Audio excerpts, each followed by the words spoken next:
Again, none of these examples are like perfect for every section of the paper.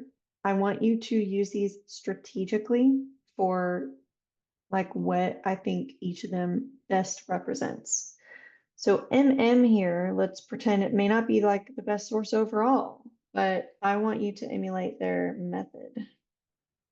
This is about, okay, so our population is non-elite coaches. Our predictor variable is organizational pressures, meaning like what are like your stressors from the place you work for, from your employer. And the outcome variable is a really specific kind of coping skill, avoidance-based coping. This is a good, really, really good example of a research question, y'all. This was a student who was super duper behind in the class and came to me in office hours very late in the semester to get caught up and to fast track a research question. I was going to use this just as a method example, but I want to talk you through this research question issue as well.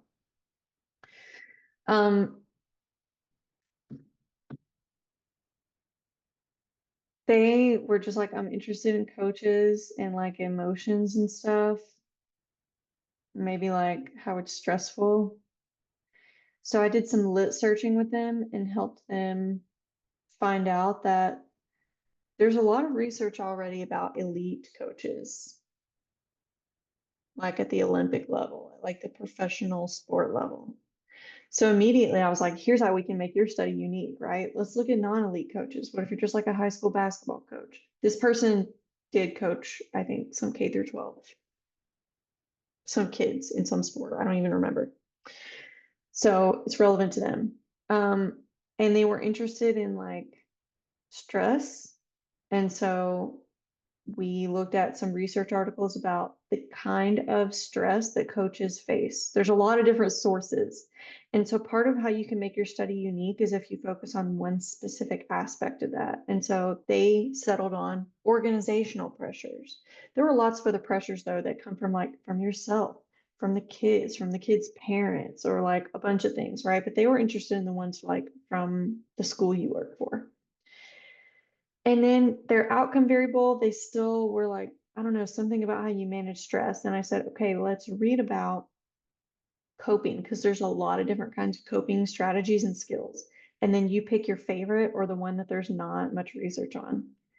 And they picked avoidance-based coping, which is like what it sounds like, trying to avoid stuff. So I have to brag on this person, even though maybe other parts of their paper aren't good, as good as they could be because they were done in a very compressed amount of time. They came up with a very good research question and their method section's good. We're not really going to look at lit review. I don't remember if it's good. Since I put them down as an example for method, that's what I want to focus on. We have participants, measures, and procedure as our subsections. We also have data analysis plan. So that's cool. This is from a semester where we have an example of that. Awesome.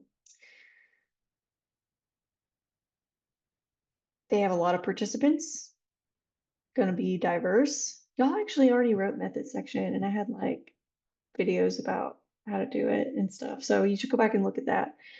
They include the eligibility criteria, which is they need to read English. They need to be able to be contacted. They need to be 18 plus because we're only researching adults. Also, they need to have been a coach of some kind, a non-elite coach. Probably I would have added something to say that they're a non-elite coach. Probably you don't need to send this just to UT Tyler people. You could put this on like coaching Facebook groups or something. But this is a good method section, not because it's like the best methods I would have picked, but because they have described their methodology well.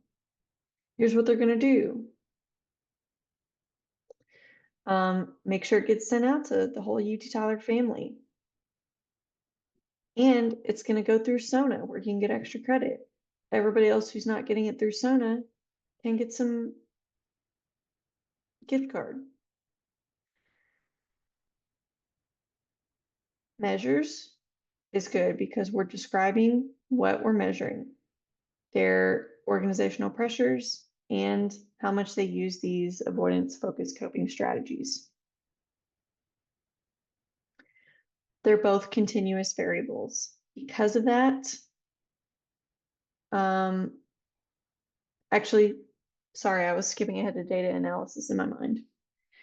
Qualtrics is where you would build your survey platform, like the thing people are actually clicking inside, the software that has the questions in it. Sona is how you might reach participants who sign up for studies there. You describe how many items are measuring which construct or variable. First 10 are organizational stressors, and here's how they're scaled. The rest of them are about avoidance focused coping, also on the same Likert scale. She also describes the range of the scores. Here's the lowest you can score on the whole on each variable. Here's the highest you can score on each variable. And they made a reference to the appendix. They're saying, if you want to read all the actual survey questions, here's where to find them. Oh, this person didn't actually have an appropriately added appendix though, because like I said, they kind of rushed everything. Here's the procedure. Here's the order in which I'm going to do things. I'm sending out the email. People will be entered in the raffle if they click on it. It gets a little repetitive with participants where you're talking about recruiting strategies. That's okay. They're going to complete a screening form that has informed consent and some demographics. Here's the people who are going to be prevented from accessing the rest of the survey. If they don't meet the criteria, the survey locks them out. Just says, thanks for your time, bye. If they do meet criteria, the criteria that I mentioned in participant section, then here's what they're going to do. Here's how we make sure it's ethical. They did informed consent. They can skip anything at any time. They can stop the study at any time, and we're protecting their privacy. And we don't really have to say this part because there's a whole section for that right here. Because both variables are continuous, I'm going to do a correlation to test my hypothesis. Repeat your hypothesis here. I think it's going to be a positive correlation. Very simple, short section to write. They had almost no discussion. This person, like I said, ran out of time. They did work smart, not hard on method, which was worth a decent chunk of points. Lit review and the rest of it, maybe not so much, but this is a method example that I like.